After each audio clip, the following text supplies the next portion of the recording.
Hello friend, welcome to my channel. और आज हम लोग पढ़ने वाले हैं पर्यावरण के बारे में, जो कि झारखंड टीजीटी के लिए बहुत ही इम्पोर्टेंट है। इस सेगमेंट से हमेशा ही क्वेश्चन पूछा जाता है। तो आज हम लोग डिस्कस करने वाले हैं पर्यावरण के बारे में। ठीक है, झारखंड टीजीटी टीजीटी इसमें इसमें हमेशा ही क्वेश्चन पूछा जाता है पर्यावरण से संबंधित। ठीक है, तो हम लोग देखेंगे किस टाइप का क्वेश्चन पूछा जाता है। हम लोग ए टू जेड देखने वाले हैं इस सेगमेंट से। ठीक है फ्रेंड, तो वीडियो में अंत तक बने रहना है। तो आज हम लोग देखेंगे पर्यावरण का परिभाषा, पर्यावरण के घटक, कैसे प्रदूषित होता है, कौन कौन से अंतरराष्ट्रीय संगठन है, ए टू जेड देखेंगे, इसलिए वीडियो में अंत तक बने रहना है फ्रेंड। तो पर्यावरण का परिभाषा, पर्यावरण का मतलब हमारे चारों ओर का प्राकृतिक आवरण। पर्यावरण मतलब हमारे चारों ओर जो भी पदार्थ है, हमारे चारों ओर जो भी पदार्थ है उसी को पर्यावरण कहेंगे। पर्यावरण का सामान्य अर्थ होता है परि प्लस आवरण, परि प्लस आवरण। ठीक है, हमारे चारों ओर घिरे हुए वस्तुओं को या पदार्थों को पर्यावरण कहेंगे फ्रेंड, जिसमें वायुमंडल, जल, वायुमंडल जलमंडल भी बोल सकते हैं। ठीक है, स्थल मंडल भी बोल सकते हैं, वायुमंडल, जलमंडल और स्थल मंडल, और प्राकृतिक वनस्पति भी इसमें शामिल है। ठीक है, तो वायुमंडल है, जल है, मृदा है, वनस्पति है, प्राणी है, मानव जीवन शामिल है। मतलब हर चीज जो हमारे चारों ओर घिरा हुआ है उसे हम पर्यावरण कहेंगे फ्रेंड, पर्यावरण। ठीक है, तो हम लोग समझ गए पर्यावरण मतलब होता है कि जैव और अजैव, जैव और अजैव चीज का योग, जैव और अजैव चीज का योग होता है। चीज जो जैव पदार्थ होता है, जीवित पदार्थ होता है, जैसे कि जैव और अजैव का जो योग होगा फ्रेंड, जैव प्लस अजैव। ठीक है, जैव और अजैव जो होता है उसका योग को हम लोग बोलेंगे पर्यावरण। देखो ये हो गया योग, जैव पदार्थ और अजैव पदार्थ के योग को पर्यावरण बोलेंगे। और इसी में सब आएगा, जैव मतलब सब सजीव होता है, जब सब सजीव जैसे कि वनस्पति, मानव, यह जैव होगा। और ये वायुमंडल, जल, स्थल मंडल ये अजैव होगा। तो जैव और अजैव के सम्मिलित रूप को ही पर्यावरण कहा जाता है। ठीक है फ्रेंड, अब देखेंगे पर्यावरण के घटक। क्या देखेंगे फ्रेंड? पर्यावरण के घटक। ठीक है, पर्यावरण के घटक। तो पर्यावरण के दो घटक थे, एक तो प्राकृतिक घटक जो स्वयं गॉड के द्वारा बनाया गया, वैसा घटक जो प्रकृति के द्वारा स्वयं निर्मित हुआ है। यह घटक किसी और नहीं बनाया, गॉड ने खुद बनाया है। उस प्रकार के चीज को हम बोलेंगे प्राकृतिक घटक। जैसे कि हो गया जल, जल तो आदमी नहीं बना सकता, हवा, हवा तो आदमी नहीं बना सकता है, मृदा, मिट्टी भी नहीं बना सकता है, वनस्पति, प्राणी, सूर्य का प्रकाश, इस टाइप के चीज को प्राकृतिक घटक कहा जाता है फ्रेंड। तो ध्यान देना है, क्वेश्चन पूछा जाता है कि इनमें से कौन सा प्राकृतिक घटक है, और दे देगा फ्रेंड ये सब ऑप्शन। ध्यान देना है, तो प्राकृतिक घटक मतलब जो गॉड गिफ्टेड है, गॉड ने स्वयं बनाया है, उसी को हम लोग बोलेंगे प्राकृतिक घटक। और मानव घटक बोले तो जो आदमी ने बनाया है, जैसे कि हो गया भवन, घर कौन बनाया? आदमी ने। सड़क कौन बनाया? बताओ, आदमी ने। पुल किसने बनाया? आदमी ने। कारखाना किसने बनाया? आदमी ने। तो मानव निर्मित घटक बोले तो जो आदमी के द्वारा बना गया है, जो आदमी के द्वारा बना गया। तो हम लोग समझ गए पर्यावरण मतलब जैव और अजैव के योग को पर्यावरण कहेंगे। और पर्यावरण के दो घटक होते हैं, एक तो प्राकृतिक घटक और एक मानव घटक। ठीक है, बहुत बढ़िया। आगे की ओर बढ़ेंगे और आगे देखेंगे पर्यावरण संरक्षण। तो पर्यावरण संरक्षण मतलब पर्यावरण का जब दोहन होने लगा, पेड़ कटाई, प्रदूषण बढ़ने लगा, तो क्या होगा उसमें? जलीय जीव और स्थलीय जीव और पेड़ पौधे मतलब सभी जैविक जीवों पर प्रभाव पड़ने लगा। इसलिए पर्यावरण संरक्षण की जरूरत होने लगा। ठीक है, मानव जीवन के लिए आवश्यक संसाधनों को बचाने और प्रदूषण को कम करने की प्रक्रिया है। मतलब पर्यावरण संरक्षण मतलब बोले तो जो मानव जीवन के आवश्यक संसाधन है, रिसोर्सेस है, उसे बचाने और प्रदूषण को कम करने के लिए पर्यावरण संरक्षण जरूरी है। अगर पर्यावरण संरक्षण पूछा जाए तो पर्यावरण का बचाव ही पर्यावरण संरक्षण कहा जाता है फ्रेंड। ठीक है, पर्यावरण संरक्षण के उपाय में क्या करना है? वृक्षारोपण, वृक्षारोपण, पेड़ पौधा खूब लगाओ, पेड़ पौधा जहां हो सके वहां पर पेड़ लगा दो। ठीक है, जल संचय, जल का बचाव करना, अपशिष्ट पदार्थ जो वेस्ट मटेरियल है और स्वच्छ अपशिष्ट प्रबंधन, मतलब जो वेस्ट मटेरियल है उसका मैनेजमेंट बेटर तरीके से किया जाना चाहिए फ्रेंड, ठीक है। और स्वच्छ ऊर्जा का उपयोग करना चाहिए, जैसे कि सौर ऊर्जा हो गया, ठीक है फ्रेंड, सौर ऊर्जा हो गया, इस टाइप का नया नया जो ऊर्जा आ रहा है जैसे मीथेन हाइड्रेट, इस टाइप की ऊर्जा का उपयोग किया जाना चाहिए, सीएनजी, इस टाइप का ऊर्जा का उपयोग करना चाहिए, ठीक है फ्रेंड, बहुत बढ़िया। तो पर्यावरण संरक्षण पर ध्यान देना चाहिए, ठीक है। आगे की ओर देखेंगे प्रदूषण। अब देखेंगे पर्यावरण पर किस टाइप से प्रदूषण हुआ है। प्रदूषण मतलब जो मान लो वायु प्रदूषण, तो वायु के गुणवत्ता में कुछ जुड़ गया है, कुछ नया चीज आ गया, जो वायु था, एयर था, उसका संगठन में कुछ नया चीज आ गया है। एयर के जब संगठन में नया चीज कुछ जुड़ जाता है तो उसके गुणवत्ता में परिवर्तन हो जाता है, जिससे जैव पदार्थ या जैविक जीवों पर हानिकारक प्रभाव पड़ता है, उसी को बोला जाता है प्रदूषण। प्रदूषण मतलब जो संगठन होता है, जैसे कि वायु संगठन, उसमें कुछ नया चीज आके जुड़ गया है, ठीक है, कुछ नया गैस आके मिल गया है, बढ़ोतरी हो गया है उस गैसों का, जिसके कारण प्रदूषण होता है, ये बात ध्यान में रखना है।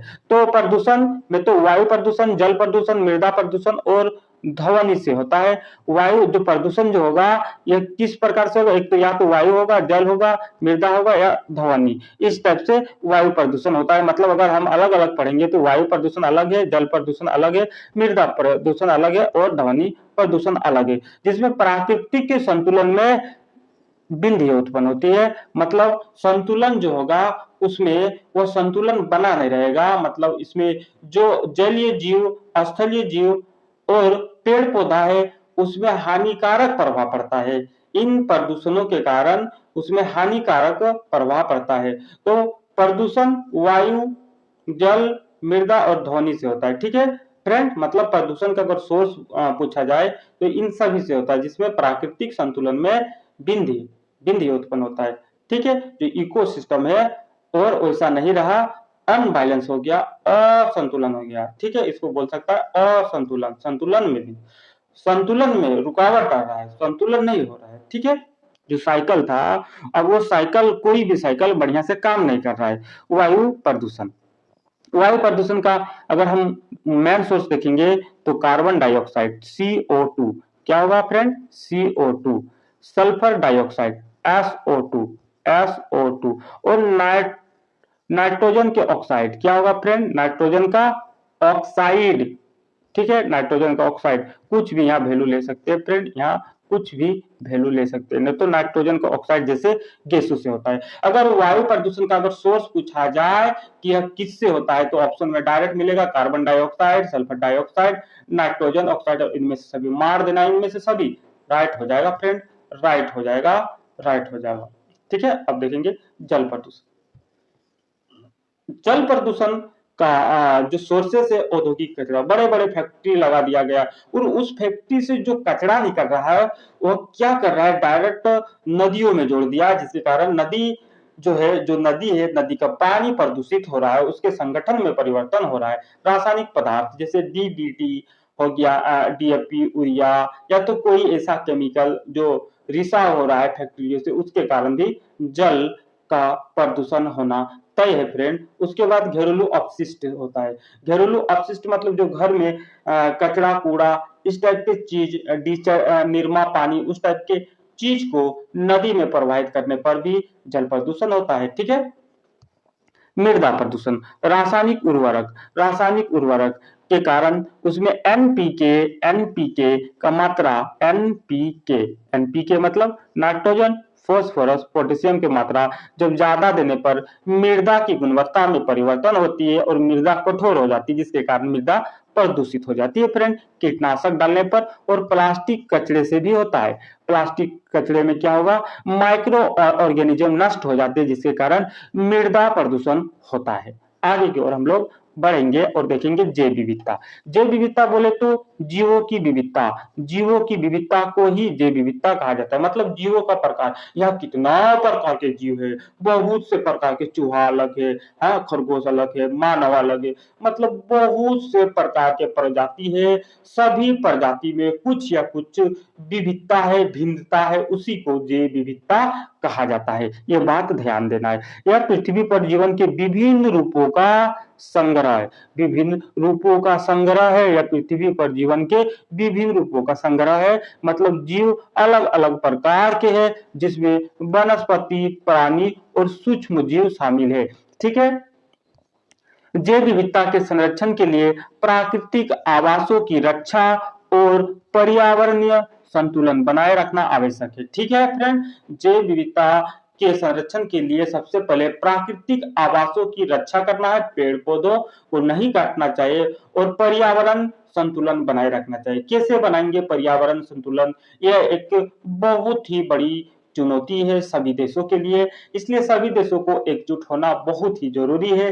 किस टाइप का ऊर्जा का उपयोग करेंगे, क्या करेंगे, क्या नहीं करेंगे, यह हमारे लिए बहुत ही चिंता है। इस मुद्दा पर हमें जरूर से जरूर कदम उठाना चाहिए। सभी देशों से मेरा आग्रह है कि पर्यावरण संतुलन बनाए रखने के लिए एक मीटिंग होना चाहिए विश्व स्तर में, ताकि एक कारगर मीटिंग तो बहुत है लेकिन वह इफेक्टिव नहीं है फ्रेंड, इफेक्टिव नहीं है। तो अब देखेंगे जलवायु परिवर्तन। जलवायु परिवर्तन बोले तो पृथ्वी के मौसम और पर्यावरण में हो रही दीर्घकालिक परिवर्तन। अब दीर्घकालिक परिवर्तन मतलब मौसम में कैसे परिवर्तन हो रहा है? पानी के दिन में पानी नहीं गिर रहा है, धूप दे रहा है, पूरा चाड़ के धूप दे रहा है यार, बहुत चाड़ के। पपीता क्या हो रहा है? जल्दी पक जाता है, मतलब उल्टा पुल्टा हो गया। सब सिस्टेमेटिक जो ढंग था वो उलट गया है फ्रेंड, बहुत ही उलट गया। ठंडा के दिन में गर्मी लग रहा है, वैसे कैसे हो रहा है बताओ? तो ये टेम्परेचर कहाँ से आया? पृथ्वी में ये परिवर्तन क्यों हो रहा है? उसी परिवर्तन को जलवायु परिवर्तन कहा जाता है। जलवायु परिवर्तन बोले तो मौसम में मौसम में परिवर्तन को ही जलवायु परिवर्तन कहा जाता है। ये क्यों हुआ? ये जलवायु परिवर्तन क्यों हुआ? तो इसका मुख्य कारण है ग्रीन हाउस गैसों जैसे कार्बन डाइऑक्साइड का अत्यधिक उत्सर्जन, जो पृथ्वी के तापमान को बढ़ाता है। मतलब क्या हुआ? जो कार्बन डाइऑक्साइड है फ्रेंड, यहाँ जितना होना चाहिए उससे ज्यादा हो गया है। तो कार्बन डाइऑक्साइड क्या करता है?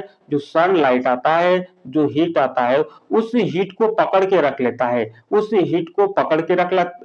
है, जिसके कारण जो पृथ्वी होगा वो बहुत ही गर्म हो जाता है। मतलब होना चाहिए कि दिन में जो लाइट आया, उष्मा आया, वह उष्मा रात के समय में यहाँ से चल जाना चाहिए।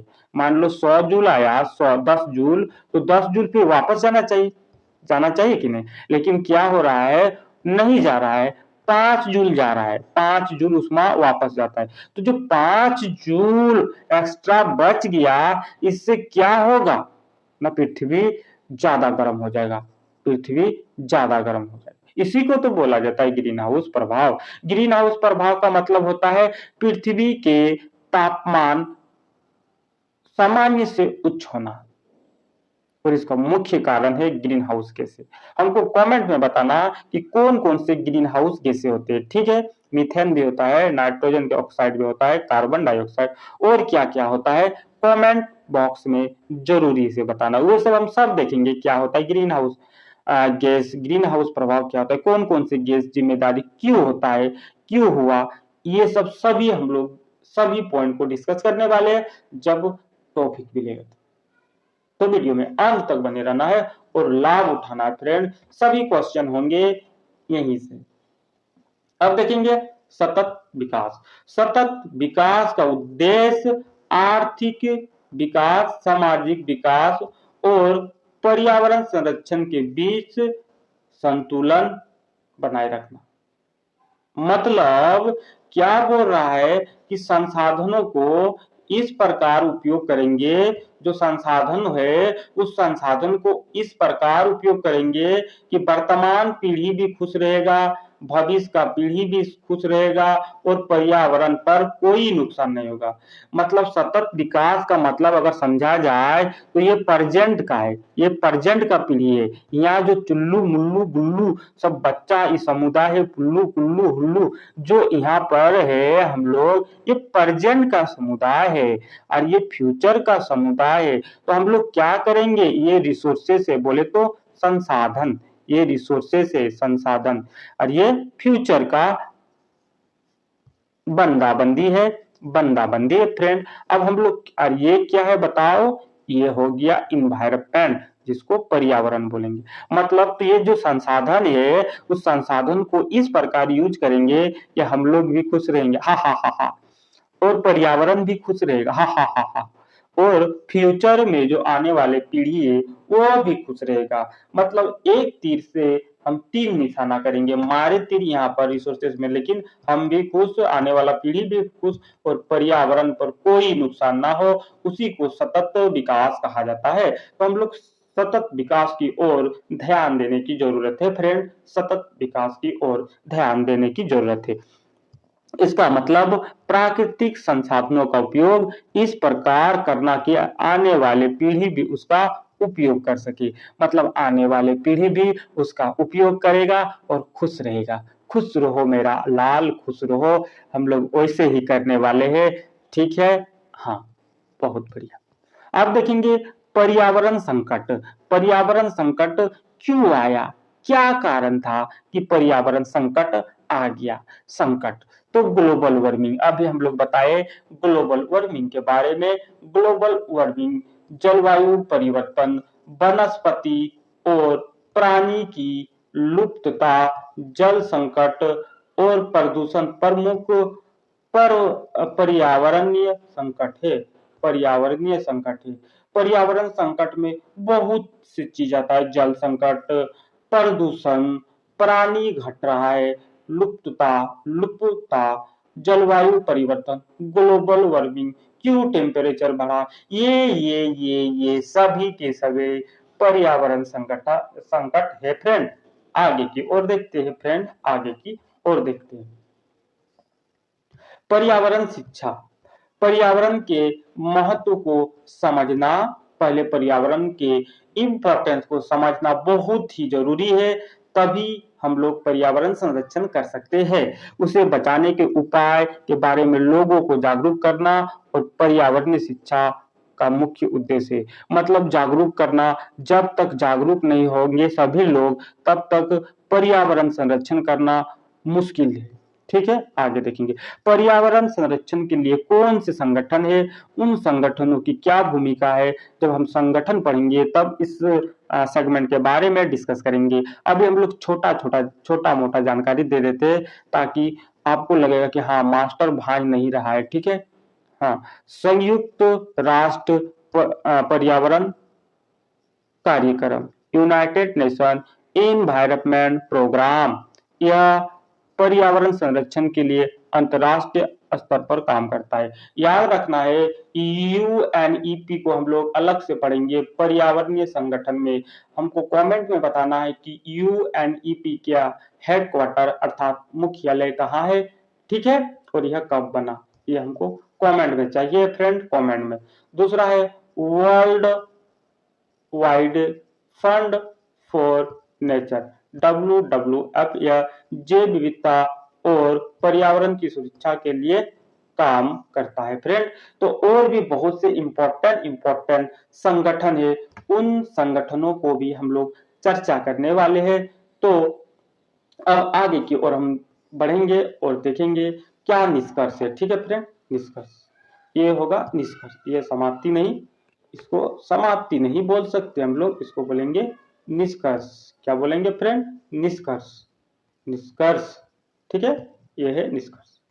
तो पर्यावरण की रक्षा केवल प्राकृतिक संसाधनों के संरक्षण से नहीं बल्कि मानव जीवन के संतुलन और जिम्मेदार तरीके से जीने से ही होती है। मतलब एक तो प्राकृतिक संसाधनों का संरक्षण केवल पर्यावरण को हम रक्षा करने से नहीं होगा, मानव को भी अपने आवश्यकता के अनुसार ऊर्जा, खाद्य आपूर्ति, कृषि रोपण आदि के बारे में सोचना चाहिए, किस टाइप की किया जाना चाहिए कि पर्यावरण पर कम से कम इम्पैक्ट पड़े। तो याद रखना है, मानव को भी आगे आना पड़ेगा, तभी हो सकेगा। सभी लोग आओ, पर्यावरण को बचाओ। यह हम सभी की जिम्मेदारी है कि हम पर्यावरण को संरक्षित रखने के लिए कदम उठाएंगे। तो आज हम लोग पर्यावरण के बारे में A to Z पढ़े फ्रेंड। यहीं से सब क्वेश्चन होंगे आपके एग्जाम में, यह मेरा दावा है। ठीक है फ्रेंड, अगर वीडियो अच्छा लगा हो तो वीडियो को लाइक करना है, अपने दोस्तों को शेयर करना है, और नए हो तो चैनल को सब्सक्राइब कर लेना है, ताकि आपके लिए एक सीट TGT में हो सके और एक आप बहुत ही बेहतर शिक्षक बन पाए। Thank you for watching my video.